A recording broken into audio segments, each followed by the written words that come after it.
Good morning. Welcome everyone this morning. It's a little warm in here, but we are not going to complain. We have waited too long to see this sunshine. If you're visiting us this morning, we just want to say thanks for coming out, and we're happy that you're here. We do have coffee after church, so that's our second hour of worship, and we hope that you join us. Also, just for everybody to know, the newsletters have gone out. If you haven't received yours, they're in the box at the back in alphabetical order, so be sure to grab yours on the way out. We just have a couple of announcements. I was waiting. Just to let you know that tomorrow is our last Harrowwood service before the fall. So Harrowwood, 2 o'clock. Hopefully it won't be this warm in the little chapel. And then in the fall, we'll have Reverend Darrow heading up those. So thank you to those who have helped out in the absence of a minister with music and with leading. And you're welcome to join the Harrowwood residents tomorrow. Go. What's that?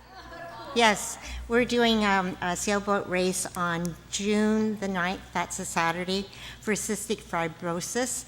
So if anyone would like to donate, I have a form here. I've already had a donation. Thanks, Lorene. So see me after church. Oh, yes, in the pie booth. The sign-up forms are downstairs on the table at the back. So make sure you get your name on there, please. Good morning. I have a couple of things to share with you this morning. As you know, we have a program in our church that falls under the auspices of pastoral care. We do pastoral care here in many, many different forms, and this is one of them. And it's called the Love Nan program. And this is it's headed up by Pat Brooklyn, but she's playing shy this morning, so I'm making the announcements for her. The Love Nan program would like to thank all those people who support the project. Now, since few of you see the finished lap robes or prayer shawls and all those things that they do, here's a sample of a knit and crocheted article.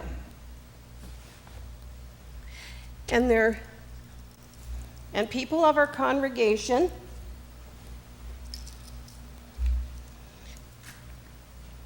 knit and crochet these, and then there's a little card put on them, and it says, from the Love Nan program, Harrow United Church. And then they're distributed to various places, could be hospice, could be hiatus house, could be hospital, whatever. And it's very interesting that she shared that with me this morning, because when I was at conference this weekend, all the new people who were being ordained last night received a beautiful prayer shawl from a committee. And I happened to sit beside a new minister, and she had received this gorgeous pink one, and she was enthralled with it, thinking that someone specifically had knit because it had said hand knitted by so-and-so. So you see, the program certainly reaches out. And should you know of anyone who could benefit from one of these, please call Sue Mantle or Pat Brooklyn and let them know about that. And so once again, many thanks to everyone for your support, whether it was in knitting or whether it was providing materials or delivering one or whatever. And this morning, I would also like to, on another note, ask for prayers for Mary and Lee's family. And keep them in your prayers.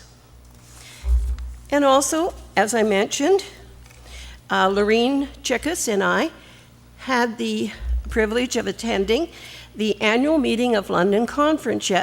We went down Friday, even in spite of this cold that I got, and she had to put up with that on Friday night, listening to me cough. And then we stayed on Saturday as well. And our theme, as you're going to hear this morning, was Bloom Where You Are Planted, and encouraging us to encourage, empower, and set the spirit free. Now, in all of these, the 2 days, there were many things discussed, particularly pertaining to social injustice. And there were petitions to have London Conference become an affirming conference.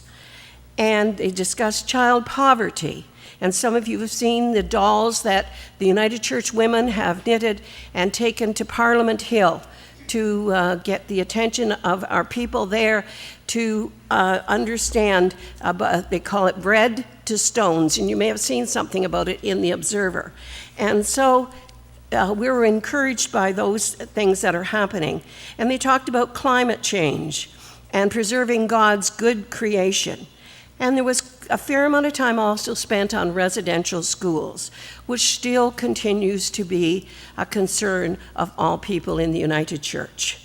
Now, we were also inspired by the great music that we heard, and which we're hoping to come back and share with our music team. And also, we had many guest speakers and presenters that were phenomenal. And in one of the theme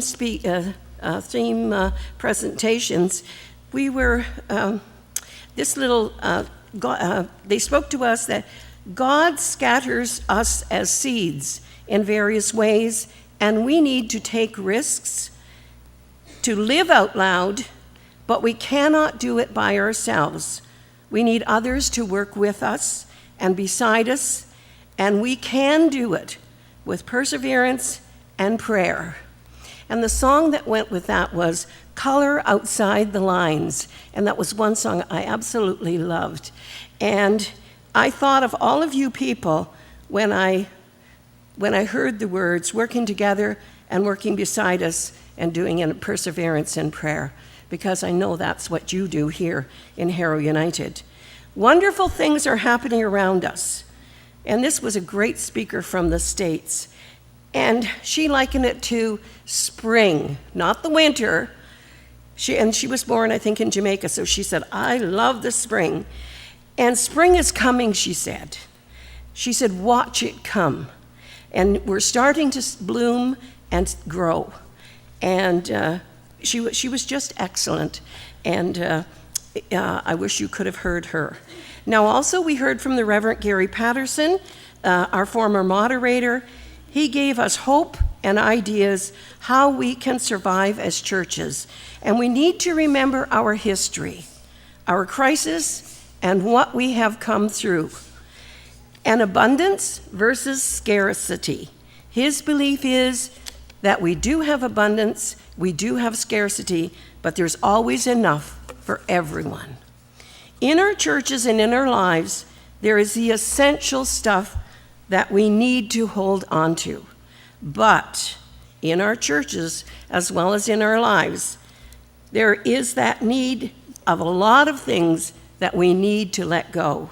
We need to lighten the load in our churches, kick up a little bit of dust with a new vision of what church is how we can preserve our church and move ahead. Keep God at all times in our sight lines. Who are our neighbors in our community? Who are we not being served? Who is not being served? Maybe they will not be a payoff for us. Maybe they will never enter our church doors. But we as a congregation will be serving the people that need it most. It is the small churches, he said, that are going to survive because they have the family and support. So bloom where you are planted. If there are no other announcements, let us prepare for worship.